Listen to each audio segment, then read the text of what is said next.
प्यारे देशवासियों, नमस्कार। कल का जो किसान आंदोलन था, जो बंद था, किसानों ने जो भारत बंद किया था, वो कल का दिन रखने का एक विशेष कारण शायद आपको पता होगा, क्योंकि शहीद आजम भगत सिंह जी का जन्मदिन था। इस वजह से किसानों ने ये भारत बंद किया था।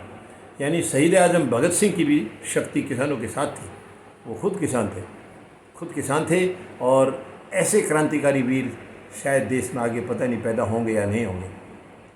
मैं फौजी जनता पार्टी की तरफ से, देशवासियों की तरफ से शहीद आजम भगत सिंह के चरणों में नमन करता हूँ।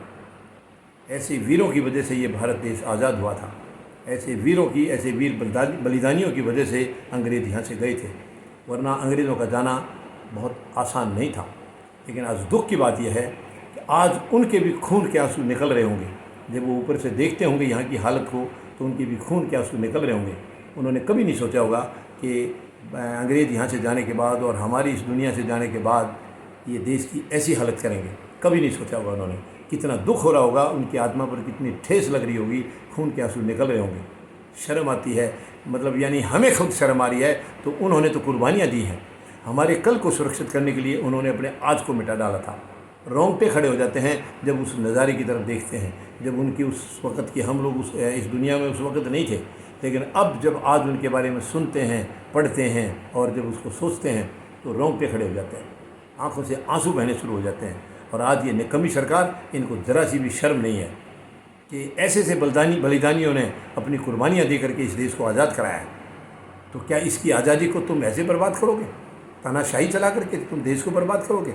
गरीब को मारोगे, मजदूर को मारोगे, जवान और किसान को ख़त्म करोगे? ये कितनी गंदी नीयत है, कितनी गंदी नीयत है। तो मैं शहीद आजम भगत सिंह जी के चरणों में निवेदन करता हूँ, अपील करता हूँ, सर झुका के उनसे एक वंदन करता हूँ कि कृपया इस देश को बचा लीजिए। आप फिर से जन्म लेकर के इस देश में आइए, भारत में आइए और इस गंदी हुकूमत के ख़िलाफ़ आपने लड़ाई लड़ी थी अंग्रेज़ों के साथ, अब इन काले अंग्रेज़ों के साथ एक लड़ाई लड़ने की ज़रूरत है।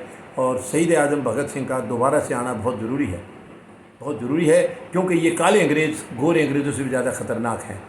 इन्होंने सारी संवैधानिक एजेंसियाँ अपनी मुट्ठी में ले ली हैं, सब कुछ अपनी मुट्ठी में कर लिया है। और शर्म की बात है कि प्रधानमंत्री महोदय पता नहीं क्या क्या बोलते थे चुनाव की, जो 2014 के चुनाव से पहले, आज उसका बिल्कुल उल्टा कर रहे हैं, बिल्कुल उल्टा कर रहे हैं। लेकिन मुझे भरोसा है वक्त इनको इसका इंजाम ज़रूर देगा, वक्त इनको इनकी औकात ज़रूर दिखाएगा। क्योंकि जिसने देशवासियों के साथ गद्दारी कर दी है वो कभी भी फलेगा नहीं, कभी भी फूलेगा नहीं। देश के साथ गद्दारी करना यानी कि हमारे महान शहीदों के मान सम्मान के ऊपर ठेस पहुंचाना, तो ये देश कभी उनको माफ़ नहीं करेगा। हमारे महान शहीद इनको जो कुर्बानियाँ देकर चले गए हैं वो कभी माफ़ नहीं करेंगे। इनको इनकी औकात का पता लगेगा, इनको भुगतना होगा।